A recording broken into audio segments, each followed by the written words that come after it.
नमस्कार, आप देख रहे हैं प्राइम टीवी और मैं हूं आपके साथ मुस्कान अजमानी। 4 बजे की 4 बड़ी खबरों में आज हम सबसे पहले बात करेंगे महिला आरक्षण बिल पर खिंची तलवार की। जहां एक तरफ भाजपा महिला प्रत्याशियों पर दाव लगाने की तैयारी में है, तो वहीं दूसरी तरफ कांग्रेस आज भी प्रदेश के साथ ही देश भर में महिला आरक्षण के 2 बिंदुओं पर सरकार के खिलाफ मुखर होकर बयान देती हुई नजर आ रही है। और सियासत के तो क्या ही कहने, चुनाव जीतने के लिए हर एक पार्टी जोर आजमाइश कर रही है। इसी बीच अखिलेश यादव और शिवपाल सिंह यादव की मुलाकात से सुगबुगाहट बढ़ गई है और सिर्फ नेताओं की ही नहीं बल्कि अब उनकी भी सुगबुगाहट बढ़ गई है जिन्होंने 2000 के नोट नहीं बदलवाए हैं, क्योंकि गाइडलाइन के मुताबिक अब एक दिन का समय और शेष रह गया है। तो बने रहिए हमारे साथ, क्योंकि अब खबरों पर चर्चा होगी बेहद विस्तार से। कड़ी मशक्कत के बाद दोनों सदनों में महिला आरक्षण बिल पास हो गया, जिसको धरातल पर लागू करने के लिए 2026 तक का इंतजार करना पड़ेगा। लेकिन लोकसभा चुनाव में भाजपा के प्रत्याशी चयन में नारी शक्ति वंदन अधिनियम का भी असर देखने को मिलेगा। पार्टी ने कथनी और करनी को एक साबित करने के लिए 20 से 30% तक महिलाओं को प्रत्याशी बनाने की तैयारी की है। ऐसे अधिनियम के असर से प्रदेश के कई मौजूदा दिग्गज सांसदों के भी टिकट कट जाएंगे। लोकसभा चुनाव 2019 की बात करें तो भाजपा यानी कि एनडीए ने 80 में से 11 सीटों पर महिलाओं को प्रत्याशी बनाया था। इनमें 10 भाजपा और एक अपना दल एस की प्रत्याशी थी। प्रदेश में एनडीए के 26 लोकसभा सदस्यों में से 57 पुरुष और 9 महिला सांसद हैं। इनमें भाजपा के 8 और अपना दल एस की एक प्रत्याशी ने चुनाव जीता था। तो अगर हम 2019 की बात करें तो 11 महिलाओं को चुनावी मैदान में भारतीय जनता पार्टी ने एनडीए के साथ मिलकर उतारा था। लेकिन उन 11 में से महज 9 सांसदों को ही जीत मिली थी। वो 9 सांसद कौन थी, एक बार उनकी लिस्ट आपको दिखाते हैं। तो अनुप्रिया पटेल मिर्जापुर से, बदायूं से संघमित्रा मौर्य, हेमा मालिनी मथुरा से, केसरी देवी पटेल फूलपुर से, तो वही सुल्तानपुर से मेनका गांधी को भारतीय जनता पार्टी ने 2019 में चुनावी मैदान में उतारा था और ये वही सांसद हैं जिनको जीत भी हासिल हुई थी। तो वही साध्वी निरंजन ज्योति फतेहपुर, रेखा वर्मा धौरहरा के साथ ही स्मृति ईरानी को अमेठी से, जबकि डॉक्टर रीटा बहुगुणा जोशी को प्रयागराज से भारतीय जनता पार्टी ने चुनावी मैदान में उतारा था। और ये वो सांसद है जिन्होंने एक लंबे मार्जिन के साथ जीत भी हासिल की थी। कुल 11 महिलाओं को भारतीय जनता पार्टी ने चुनावी मैदान में 2019 में उतारा था। लेकिन इस बार महिला आरक्षण बिल पास होने के बाद उम्मीद है कि भारतीय जनता पार्टी महिलाओं की भागीदारी इस चुनाव में बढ़ाएगी और महिला प्रत्याशियों को ज्यादा से ज्यादा टिकट भी दिया जा सकता है। तो इस खबर पर ज्यादा जानकारी के लिए गौरव हमारे साथ जुड़ चुके हैं। गौरव, देखिए, क्या दबाव की वजह से भारतीय जनता पार्टी इस बार महिला प्रत्याशियों पर ज्यादा दाव लगाएगी क्या?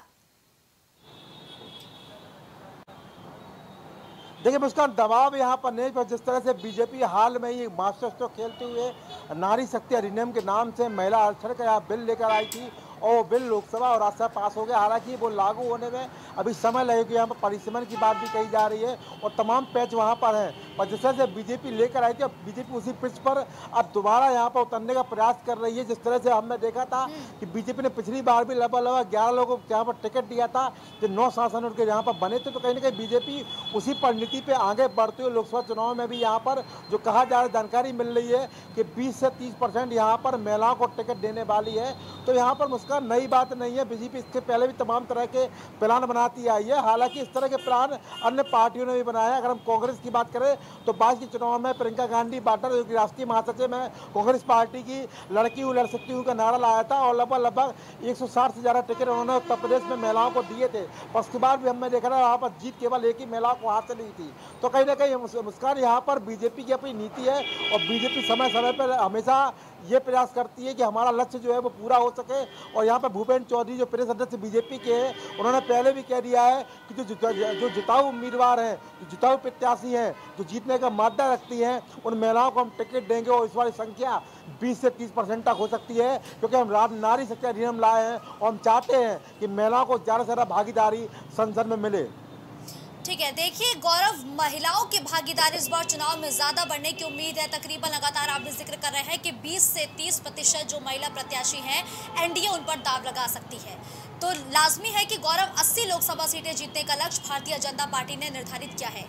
ऐसे में कौन कौन से मौजूदा सांसद है जिन पर तलवार लटकती हुई नजर आ रही है, जिनको टिकट नहीं मिलने की उम्मीद है?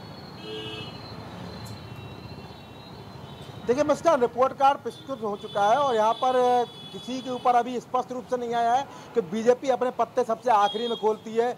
जिस पे उम्मीद रहती है कि टिकट कटेगा, हो सकता है उसको टिकट यहाँ पर मिल जाए, और जिसकी उम्मीद रहेगी टिकट इनको मिलेगा, उसको हो सकता है टिकट कट जाए।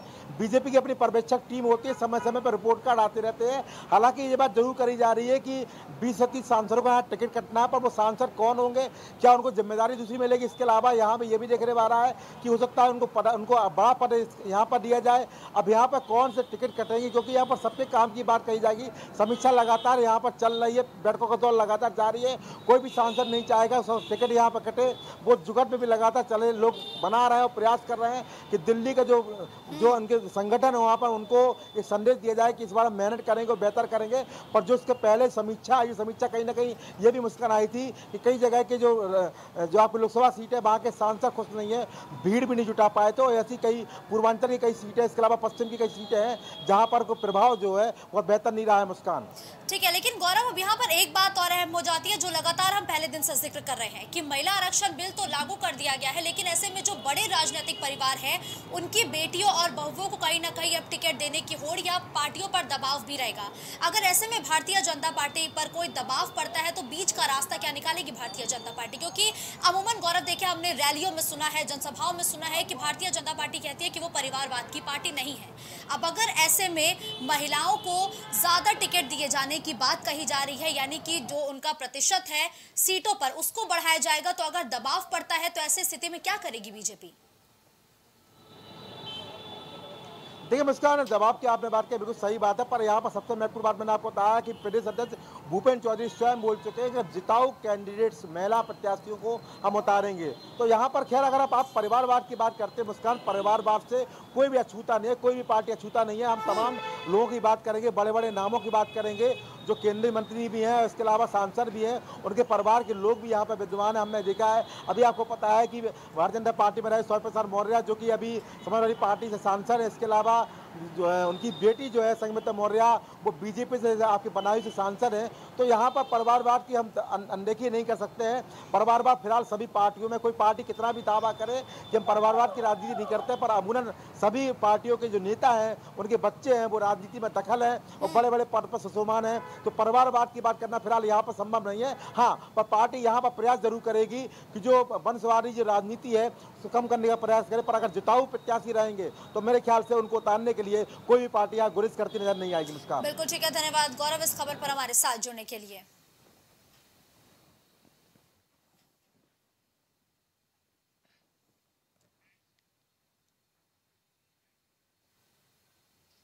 राजनीतिक जानकारों की अगर माने तो 2024 का चुनाव इंडिया गठबंधन के लिए करो या मरो जैसी चुनौती है, जिसके लिए विपक्षी दल एकजुटता दिखाने की पूरी कोशिश कर रहे हैं, लेकिन सभी पैतरे कहीं ना कहीं अब फेल होते हुए दिखाई दे रहे हैं।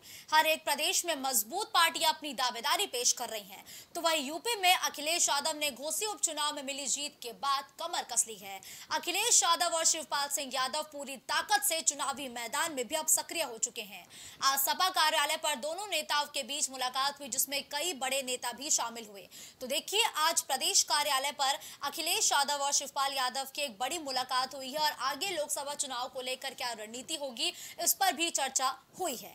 लगातार लोकसभा चुनाव को लेकर विपक्षी दलों में एक टूटती हुई जो तस्वीर है वो नजर आ रही है। तमाम प्रदेशों में जो विपक्षी दल है वो एक दूसरे के खिलाफ बयानबाजी करते हुए नजर आ रहे हैं। तो वही अखिलेश यादव का वो बयान अब सभी के जहन में होगा, जहां अखिलेश यादव ने कहा कि हम सीटें मांग नहीं रहे हैं, हम सीटें दे रहे हैं। अब ऐसे में एक बार सुगबुगाहट तेज हो गई है कि इस जो मुलाकात हुई है इसमें क्या रणनीति बनी है, आगे क्या समाजवादी पार्टी का प्लान होगा। इसी पर ज्यादा जानकारी के लिए गौरव हमारे साथ जुड़ चुके हैं। गौरव, देखिए, अखिलेश और शिवपाल यादव की मुलाकात के बाद राजनीतिक गलियारों में सुगबुगाहट काफी बढ़ गई है। इस बैठक में आज क्या कुछ चर्चा हुई है गौरव? देखिए, बैठक मुस्कान अहम बैठक थी और हमने लंबे समय बाद देखा है कि लगातार शिवपाल सिंह यादव, अखिलेश यादव मिल रहे हैं। अभी घोषित चुनाव में भी हमने देखा है शिवपाल पूरा वहाँ पर लंगर डाले हुए थे, अपने तमाम कार्यकर्ताओं के साथ वहाँ मौजूद थे और घोषित चुनाव में जिस तरह से 42,000 से ज़्यादा वोटों से जीत बताती है कि वहाँ पर समाजवादी पार्टी का संघर्ष काम आया, वहाँ मेहनत काम आई है। तो कहीं ना कहीं यहाँ पर जब पुराने नेता शिवपाल सिंह यादव से अखिलेश यादव की लगातार बैठक चल रही है, आज भी मेरपुर बैठक की इस बैठक में यहाँ पर रणनीति बनाई गई है किस तरह हमको चुनाव लड़ना है, और खासतौर से गठबंधन को जो रार की यहाँ बात कर ली, क्योंकि यहाँ पर कांग्रेस पार्टी भी बोल चुकी है हम 80 सीटों पर लड़ने जा रहे हैं। अखिलेश यादव ने भी ये बयान दिया था कि हम सीट लेने वाले नहीं, हम सीट देने वाले हैं। तो इन जो बयानों के तमाम मायने उसके बाद हमने देखा है कि अखिलेश यादव कल ही रीवा दौरे गए थे, वहाँ पर गए थे और उन्होंने कांग्रेस के खिलाफ भी वहाँ पर प्रत्याशी उतार दिए हैं। 6 प्रत्याशी घोषणा वो मध्य प्रदेश में कर चुके हैं। तो कहीं ना कहीं यहाँ पर जो गठबंधन की बात तो होती है, पर जब इस चर्चा की जाती है तो गठबंधन का जो प्रवक्ता है, अन्य पार्टी के लोग हैं, वो बोलते हैं कि गठबंधन यहाँ 24 के लिए हुआ है, विधानसभा चुनाव के लिए नहीं हुआ है। पर सबसे महत्वपूर्ण बात मुस्कान यहाँ पर ये है कि जब विधानसभा चुनाव में एक दूसरे को सहयोग नहीं कर रहे हैं तो आगामी लोकसभा चुनाव में सहयोग कैसे करेंगे। कुछ ऐसी ही नीति पर चर्चा करने के लिए और गठबंधन को किस तरह सीटें दी जाए, कि अखिलेश यादव पहले भी बयान दे चुके हैं कि हो सकता है उत्तर प्रदेश में 48 या 50 सीटों में हम लड़े। तो कहीं ना कहीं बयानों को भी देखते हुए और आगे की रणनीति को बेहतर करने का विचार करते हुए यहाँ पर मुख्य रूप से यहाँ पर शिवपाल सिंह यादव, अखिलेश यादव और तमाम बड़े जो नेता हैं, जिसको जीतने के लिए भारतीय जनता पार्टी ने लक्ष्य निर्धारित किया है, उस पर काम करना भी शुरू कर दिया है। लेकिन अगर हम उसी यूपी की एक और बात करें तो इंडिया गठबंधन यहाँ भी एकजुट होकर चुनाव लड़ेगा। क्या यूपी में अखिलेश यादव सीटों में कॉम्प्रोमाइज करेंगे क्या? देखिए मुस्कान, मैं आपको बताऊं, वही मैं आपको बताने जा रहा हूं, क्योंकि यहाँ पर जो कंप्रोमाइज़ वाली बात है, ये सबसे महत्वपूर्ण बात है। यही स्पष्ट कर पाएगी कि यहाँ पर आने वाले समय में गठबंधन कितना मजबूत होगा। क्योंकि जो जिस राज्य में जो पार्टी मजबूत है वो सामने वाली पार्टी को जो कि कमज़ोर है उसको कितनी सीटें देती है, उसको अपने साथ लड़ने के लिए सहमति कितना करा पाती है, कितना राजी कर पाती है, ये भी महत्वपूर्ण। क्योंकि हर पार्टी अपने आप को आगे बनाने का प्रयास कर रही है। अब उत्तर प्रदेश में लोकसभा सीटें अखिलेश यादव के पहले ही बयान आए हैं कि हम 38 से 50 सीटों पर चुनाव लड़ सकते हैं। क्योंकि जब जो बैठकों का दौर था, जब बेंगलुरु और मैं बैठक हुई थी, तब भी कहा गया था कि शायद 38 से 50 सीटों पर अखिलेश यादव चुनाव लड़ सकते हैं। तो कहीं ना कहीं यहाँ सहमति बनानी बहुत जरूरी है, लालूर के साथ में, कम्युनिस्टवादी अपराध दल के साथ में, कांग्रेस के साथ में, आम आदमी पार्टी के साथ में। और जब सहमति बनेगी तभी यह गठबंधन को मजबूत मान सकते हैं। अन्यथा जिस तरह से कांग्रेस पार्टी का बयान भी था कि हो सकता है वो सारी 80 सीटों पर चुनाव लड़े, तो अगर यहाँ पर कांग्रेस पार्टी 80 सीटों चुनाव लड़ती है तो गठबंधन की बात कहना यहाँ पर बेमानी होगा और फिर शायद यहाँ पर पार्टी अकेले ही चुनाव लड़ती नजर आएंगी।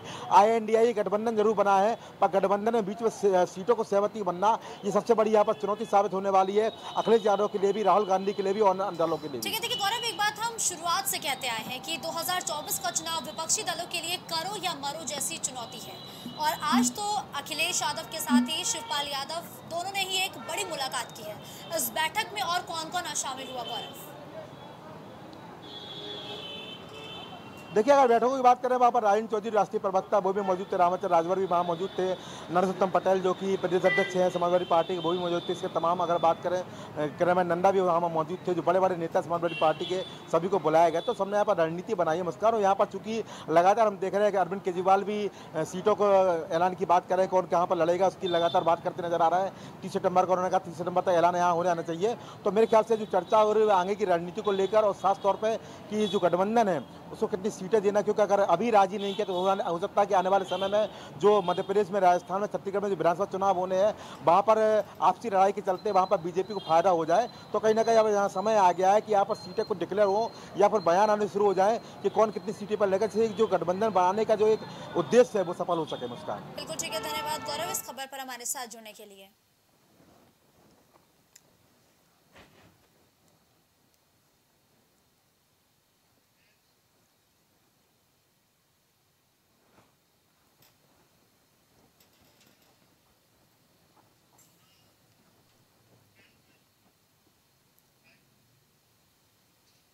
तो देखिए, देश की सबसे पुरानी पार्टी और बड़ी पार्टी कांग्रेस ने आज प्रदेश के अलग अलग जिलों में प्रेस कॉन्फ्रेंस करते हुए महिला आरक्षण विधेयक की 2 शर्तों पर असंतोष जताते हुए सरकार से बड़े सवाल किए। बिल के संसद के विशेष सत्र में पारित होने के बाद कांग्रेस की महिला नेत्रियों ने विभिन्न शहरों में आयोजित ये दूसरी प्रेस कॉन्फ्रेंस करती हुई दिखाई दी। बता दें कि यूपी के वाराणसी, कानपुर और मेरठ में ये प्रेस वार्ता देखने को मिली। अब सवाल ये उठता है कि अगर सदन के अंदर एकजुट होकर सरकार द्वारा लाए गए किसी बिल का समर्थन किया गया जिसमें कांग्रेस भी शामिल थी। दोनों सदनों में नारी शक्ति वंदन अधिनियम पर घंटों तक चर्चा हुई, लेकिन तब भी किसी ने सरकार का विरोध नहीं किया। कोई विरोध था तो संसद में किया जाना चाहिए था, लेकिन वहां कांग्रेस ने इसका श्रेय लेने की पूरी कोशिश की और महिला आरक्षण को कांग्रेस की पहल बताया। लेकिन अब उसी बिल को लेकर कांग्रेस मोर्चा सरकार के खिलाफ खोल चुकी है। प्रदेश के साथ ही देश के अलग अलग जगहों पर प्रेस कॉन्फ्रेंस देखने को मिली है। तो लगातार सवाल यह है कि संसद के अंदर अगर कांग्रेस इस बिल को समर्थन दे चुकी है तो संसद के बाहर प्रेस कॉन्फ्रेंस के जरिए इस बिल का विरोध किए जाने का आखिर मकसद क्या है? क्या कांग्रेस संदेश देना चाहती है इससे? रितेश इस खबर पर ज्यादा जानकारी के लिए इस वक्त लाइव हमारे साथ इस खबर पर जुड़ चुके हैं। रितेश, देखिए, संसद के दोनों सदनों में यह बिल एक कड़ी मशक्कत और जद्दोजहद के बाद पास हो जाता है और इस बिल को कांग्रेस का भी पूरा समर्थन मिल जाता है। लेकिन संसद के बाहर ये कांग्रेस फिर आखिर विरोध क्यों कर रही है? ये प्रेस कॉन्फ्रेंस करके बिल के विरोध में आखिर ये प्रदर्शन कैसा? क्या ये कांग्रेस का दोगला चरित्र ना माना जाए क्या? रितेश, देखिए मुस्कान, सबसे बड़ी बात यह है कि भारतीय जनता पार्टी जिस तरीके से सरकार चला रही है उसको लेकर के कहीं ना कहीं कांग्रेस पार्टी एक हमला बोल रही है लगातार। उसका सबसे बड़ा कारण ये है कि जिस तरीके से भारतीय जनता पार्टी ने अब की बार महिला आरक्षण बिल को लागू किया है उसको लेकर के वो कटिबद्ध है और अब वो अपना विरोध संसद में इसलिए नहीं दिखा पाए कि इस वजह से उनका कहीं आने वाले चुनाव में जो महिला आरक्षण का बिल पास हुआ है उससे कहीं ना कहीं कोई दिक्कत ना सामने आ जाए उनके, कि आने वाले समय में उनका वोट बैंक कट जाए। इसलिए वो सदन के अंदर तो उन्होंने अपना कोई तो इस तरह का तमाशा नहीं खड़ा किया। लेकिन उसके बाद अब कांग्रेस वर्किंग कमेटी लगातार 21 शहरों में लगातार वो प्रेस कॉन्फ्रेंस करके ये बता रही है कि मोदी सरकार ने विश्वासघात किया है और विश्वासघात किस प्रकार का किया है उसको भी समझने की आवश्यकता है। विश्वासघात कांग्रेस पार्टी के द्वारा ये कहा जा रहा है कि भारतीय जनता पार्टी ने जिस तरीके से महिला आरक्षण का ये बिल पास कराया है तो इसका जो चुनाव में अब की बार जो 2024 का चुनाव होना है उसमें आखिर वो इसका लाभ महिलाओं को क्यों नहीं मिलने वाला है? आखिर वो जातीय जनगणना और परसीमन के बाद इन सब मामलों को क्यों लाना चाहती है? अगर जातीय जनगणना होती है या परसीमन के बाद में ये महिला आरक्षण जो लागू हुआ है, अगर ये चुनाव लड़ने के लिए काबिज हो पाएंगे तब तक ये इनका कहना कि 2039 तक ये कार्य नहीं हो पाएगा। तो ऐसे में कांग्रेस पार्टी जो है वो लगातार 21 शहरों में 2002 में एक संशोधन किया गया, 84वां संशोधन था, उसमें साफ तौर पर यह कहा गया है कि 2026 के बाद जो पहली जनगणना होगी उसी के आधार पर परिसीमन होगा। तो इसके खिलाफ इतना विरोध क्यों कर रही है कांग्रेस? क्योंकि लगातार भाजपा कह रही है कि हम कानून के हिसाब से काम करते हैं और कानून भी यही कहता है, तो विरोध कैसा? देखिए बिल्कुल सही कहा आपने कि विरोध कैसा, लेकिन सबसे बड़ी बात यहाँ है कि कांग्रेस पार्टी ये कह रही है कि जिस तरीके से 2011 में जनगणना हुई थी उसके आधार पर वो इस नीति को लागू कर सकते हैं। लेकिन भारतीय जनता पार्टी कानून की किताबों को खोलकर, उनके पन्नों को खोल करके तब वो काम करती है।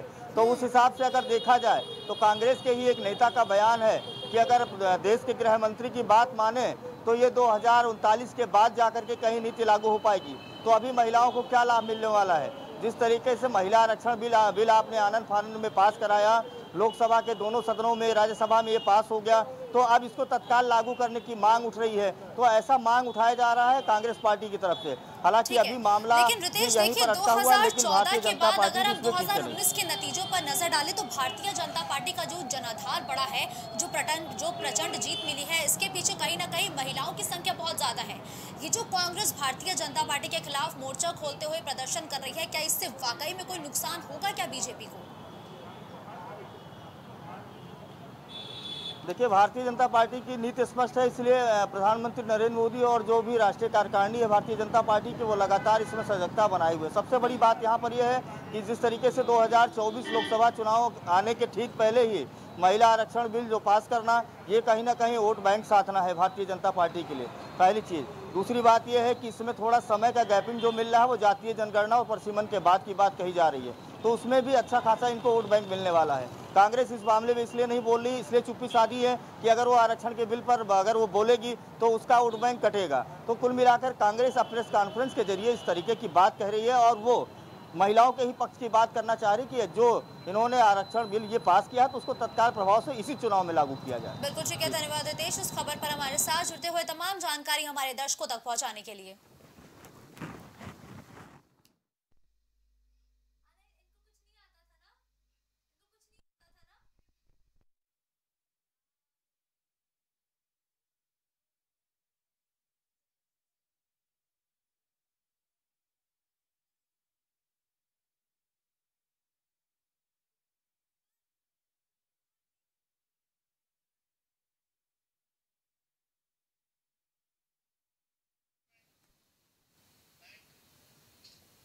एक दिन का मेहमान या बगल में मेरे साफ तौर पर पढ़ पा रहे होंगे, देख पा रहे होंगे, उसी के साथ ही कुछ गुलाबी नोट देख पा रहे होंगे जो बिल्कुल मेरे कपड़ों से हूबहू मैच करता है। और अब ये नोट लोगों को डराने लगा है क्योंकि भारतीय रिजर्व बैंक ने 23 मई से 23 सितंबर के बीच 2000 के नोट बदले जाने का मौका दिया था और अब वो दिन बेहद करीब आ चुका है। बस महज एक दिन और बचा है जब लोग बैंकों में जाकर अपने 2000 के नोट बदल सकेंगे। महज एक दिन का समय और बचा है जब भारत के आम नागरिक बैंकों का रुख कर सकते हैं, अपने 2000 के नोट बदल सकते हैं। तो वहीं आरबीआई ने 1 सितंबर 2023 को एक बयान में बताया कि बैंकों से प्राप्त आंकड़ों के मुताबिक 31 अगस्त 2023 तक चलन से वापस लिए गए 2000 के बैंक नोटों का कुल मूल्य 3.32 लाख करोड़ रुपए है। 31 अगस्त को कारोबार बंद होने तक 24,000 करोड़ के 2000 के बैंक नोट अभी भी सर्कुलेशन में हैं।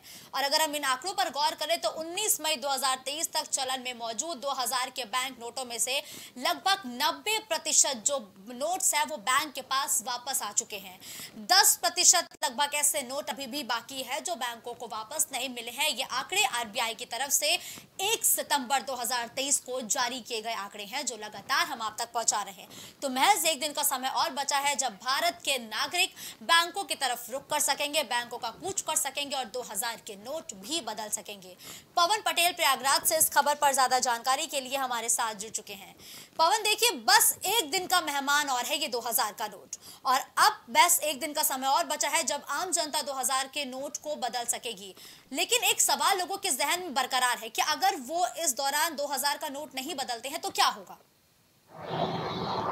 जी बिल्कुल, देखिए मुस्कान, सबसे पहले तो आपका जो सवाल है कि अगर ये लोग अपने नोट नहीं बदल सकेंगे तो क्या होगा, तो हालांकि इसके पहले सरकार द्वारा इसकी एक गाइडलाइन जारी की गई थी, लोगों को समय दिया गया था कि लोग अपने 2000 के जो नोट है उसको बैंकों में जाकर उसको जमा कर सकते हैं, उसको बदल सकते हैं। लेकिन अब जिस तरीके से इतना एक लंबा जो दौर है वो गुजर चुका है और जो 2000 की जो गुलाबी नोट है, जो लोगों के जेब में एक बड़ी रकम के साथ एक छोटी सी नोट के टुकड़े हुआ करते थे, नोट जो हुआ करती थी, वो कल उसका आखिरी समय है। हालांकि अगर हम पूरे आंकड़ों की बात करें तो आरबीआई द्वारा बीते 1 सितंबर को जो आंकड़ा जारी किया गया तो उसमें यह कहा गया है कि करीब 90% के जो नोट है वो जो वापस हो गए, लेकिन अभी जो 10% 2000 के नोट है वो भी अभी तक बाजारों में चलन में है। लेकिन अब जिस तरीके से इतना जो एक लंबा दौर गुजर चुका है और लगातार जागरूकता अभियान चलाए गए थे, लोगों को तरह के मैसेज दिए गए थे, उनको बताए गए थे, तो ऐसे में ये कहा जा सकता है कि लोग जो है वो पूरी तरीके से जागरूक है और लोग जो अपने 2000 की गुलाबी नोट है उनको बैंकों में जमा कर चुके हैं। ऐसे में हालांकि ये नहीं कहा जा सकता है जी, जब भारत के लोग बैंकों का रुख कर सकेंगे, 2000 का नोट अपना बदलवा भी सकेंगे। लेकिन क्या ऐसा हो सकता है पवन की कोई जो तारीखें हैं उसको बढ़ा दिया जाए?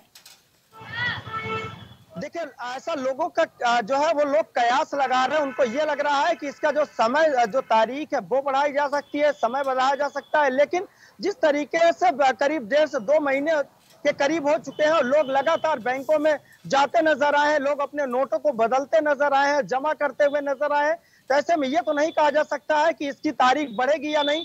लेकिन जिस तरीके से कल जब ये आखिरी दिन होगा तो ये कयास लगाया जा रहा है कि कल के दिन जो है बैंकों में लोगों की भीड़ देखने को मिल सकती है, क्योंकि कल जब आखिरी दिन है तो जब तमाम लोग हैं जो इधर उधर से उनके तमाम तरह के जो पैसे आते हैं, चाहे वो बिजनेस की बात करें या किसी अन्य तरीके की बात करें, तो हो सकता है कि कल की डेट में बैंकों में लोगों की अच्छी खासी भीड़ है वो देखने को मिल सकती है। आरबीआई की तरफ से एक आंकड़ा जारी किया गया, एक डेटा जारी किया गया जिसमें कहा गया कि 1 सितंबर की डेट तक जो 90% 2000 के नोट है वो वापस आ चुके हैं। लेकिन क्या ये जो 1 महीने का समय शेष था, क्या इसमें वाकई में 10% जो बचे थे 2000 के नोट, क्या वो वाकई वापस आए होंगे क्या? देखिए, हम खाली अनुमान लगा सकते हैं, लेकिन जिस तरीके से आरबीआई ने बीते 1 सितंबर को एक आंकड़ा जारी किया था और आंकड़े के अनुसार जो है 90% 2000 के नोट बाजारों से वापस लौट चुके हैं। तो ऐसे में जो 1 महीने का समय है वो काफी लंबा समय कहा जा सकता है। तो लोग जो है वो जागरूक है, और चूंकि 2000 जो है एक अच्छी रकम कही जाती है, और 2000 रुपए के अगर तमाम ऐसे जो नोट है, जो लोगों के जो बड़े बड़े बिजनेसमैन है, व्यापारी है, तमाम ऐसे जो तमाम लोग हैं जिनके पास ये बड़ी रकम है, तो निश्चित रूप से 1 महीने का जो लंबा दौर है, इसमें लोग अपने 2000 के नोटों को बदल चुके होंगे, बैंकों में जमा कर चुके होंगे। हालांकि अब आरबीआई का जब नया आंकड़ा सामने आया तो इस पर यह कह पाना थोड़ा सा मुनासिब होगा कि आखिर क्या लोगों के 100% नोट जो है वो वापस आ चुके हैं। हालांकि ये अभी तक नहीं कहा जा सकता है कि जिस तरीके से 90% की जो नोट की वापसी आपको वो भी दौर याद होगा जब नोटबंदी का वो समय देखने को मिला था, ताबड़तोड़ छापेमारी, ताबड़तोड़ कार्रवाई देखने को मिली थी। अब कल 2000 के नोट बदले जाने की आखिरी तारीख है, क्या एक बार फिर से वो दृश्य रिपीट होगा? क्या एक बार फिर से छापेमारियों का दौर देखने को मिल सकता है क्या? देखिए, अगर हम प्रयागराज की बात करें तो प्रयागराज में बीते कई दिनों से तमाम स्थानों पर इस तरीके की कार्रवाइयां देखी गई है। चाहे हम ईडी की टीम की बात करें या आयकर विभाग की बात करें, तमाम ऐसे स्थानों पर छापेमारी की गई है जहां पर अवैध तरीके से धन अर्जित करने की जो बातें थी। लेकिन अब जिस तरीके से कल जब ये आखिरी दिन है, तो ऐसे में ये कहना थोड़ा सा ठीक नहीं होगा कि आखिर कल के डेट में क्या कार्रवाई होगी, क्योंकि जो समय है वो निश्चित रूप से खत्म हो चुका है। कल आखिरी दिन है और लोगों के जेब से, लोगों के पास से जो गुलाबी नोट है उसका कल आखिरी दिन हो जाएगा। तो कहीं ना कहीं इस पर यह थोड़ा सा नहीं, अभी तक स्थिति साफ नजर आ रही है कि आखिर क्या इस पर कार्रवाई होगी। लेकिन जिस तरीके से जो आपने सवाल किया कि क्या बैंकों में लोगों की वो भीड़ देखने को मिलेगी, तो हो सकता है कि कल लोगों की भीड़ जो है वो बैंकों में देखने को मिले, क्योंकि कल जब आखिरी दिन है तो ऐसे में जो लोग, अगर हम भारतीयों की बात करें तो लोग मेमोरी बनाने में बहुत बिलीव रखते हैं। हम कहीं जाते हैं तो फोटो खींचते हैं, और लाजमी है अब कल से 2000 के नोट को लोगों को टाटा बाय बाय कहना पड़ेगा। लेकिन अगर कोई आम शख्स इस नोट को अपने पास रखना चाहता है तो कितना अमाउंट वो रख सकता है अपने पास, अपने घरों में? देखिए, अगर हम इस बात पे अगर हम गौर करें तो पिछले दिनों जब 500 के नोट बंद हुए तो उस दौरान हमने तमाम वो तस्वीरें देखी, लोग तमाम तरीके से लोग परेशान नजर आए। लेकिन अब जिस तरीके से 2000 की नोट है तो निश्चित रूप से लोग इतना जागरूक हो चुके हैं। जैसा कि मैंने पहले बताया कि 2000 की नोट एक बड़ी रकम कही जा सकती है। हालांकि एक आम आदमी की बात कर रहे हैं तो आम आदमी के जेबों में, आम आदमी के खाते में तमाम इतने जो ऐसे लोग हैं, जो व्यापारी हैं, छोटे मोटे जो सड़कों पे फुटपाथ पे काम करते हैं, उनके लिए 2000 की नोट एक सपने की तरह थी। अब अगर बड़े लोग हैं, जो जागरूक लोग हैं, इस तरह के नोट रखें और कितना नोट रखें, किस तरीके से रखें, तो निश्चित रूप से लोगों की एक बड़ी बेवकूफी होगी। क्योंकि 2000 के अगर हम 10 नोट भी रखते हैं तो 20,000 रुपए, और 20,000 रुपए एक आम आदमी के लिए बहुत बड़ी रकम कही जा सकती है। तो लोग बिल्कुल जो है इस तरीके की तस्वीरें देखने के बाद हमें नहीं लगता है या किसी को भी नहीं लग सकता है कि लोग इतनी बड़ी रकमों को अपने पास रखेंगे, या इस तरीके से लोग उसको जो है इतनी बड़ी अपनी बेवकूफी करेंगे कि वो अपने पूरे मेहनत की कमाई को इस तरीके से वो अपने पास सार्वजनिक रखें। बिल्कुल ठीक है, धन्यवाद पवन इस खबर पर हमारे साथ जुड़ते हुए तमाम अपडेट और जानकारी हमारे दर्शकों तक पहुंचाने के लिए।